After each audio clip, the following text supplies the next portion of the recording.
Assalamualaikum warahmatullahi wabarakatuh. Saya Ulfa Hasanah dari Tadris Matematika IAIN Tulungagung tahun 2019. Pada kesempatan kali ini saya akan menyampaikan materi tentang unsur-unsur pendidikan. Apa sih pendidikan itu? Pendidikan ialah usaha sadar yang dilaksanakan secara sistematis guna mewujudkan kegiatan belajar mengajar agar peserta didik dapat menumbuhkan potensi yang dimilikinya. Dengan demikian, diharapkan peserta didik dapat memiliki kecerdasan, akhlak mulia, keterampilan, pengalaman, serta kekuatan spiritual yang dapat bermanfaat bagi dirinya sendiri dan masyarakat di lingkungannya.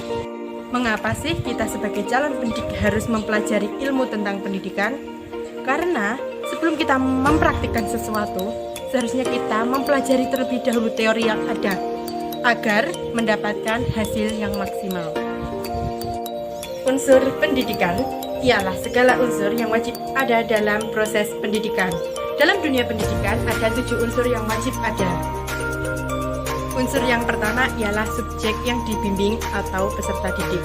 Peserta didik ialah suatu individu yang masih membutuhkan bimbingan dan memiliki kemandirian untuk terus mengembangkan dirinya.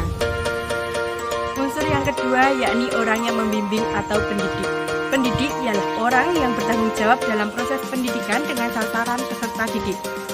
Pendidik biasanya ditujukan kepada orang tua, guru, dan pelatih. Yang ketiga ialah interaksi antara pendidik dengan peserta didik atau bisa disebut dengan interaksi edukatif, yakni komunikasi secara timbal balik antara pendidik dengan peserta didik yang terarah pada tujuan pendidikan. Yang keempat yakni tujuan pendidikan. Tujuan pendidikan adalah hal yang ingin dicapai selama peristiwa-peristiwa pendidikan berlangsung. Unsur yang kelima yakni materi pendidikan. Materi pendidikan ialah seluruh bahan ajar dan pengaruh yang disampaikan kepada peserta didik sebagai sarana untuk mencapai tujuan pendidikan. Selanjutnya adalah cara yang digunakan dalam bimbingan atau metode dan alat. Metode dan alat ialah segala sesuatu yang digunakan atau diadakan secara sengaja untuk mencapai tujuan pendidikan. Hal ini diharapkan penyampaian materi disampaikan sekreatif mungkin, namun harus disesuaikan dengan tujuan pendidikan, peserta didik, pendidik, situasi dan kondisi lingkungan pendidikan. Unsur pendidikan yang terakhir yakni lingkungan pendidikan. Lingkungan pendidikan ialah tempat di mana bimbingan atau pendidikan itu sedang berlangsung. Lingkungan pendidikan dapat dibagi menjadi 3, yakni lingkungan keluarga, lingkungan sekolah, dan lingkungan masyarakat.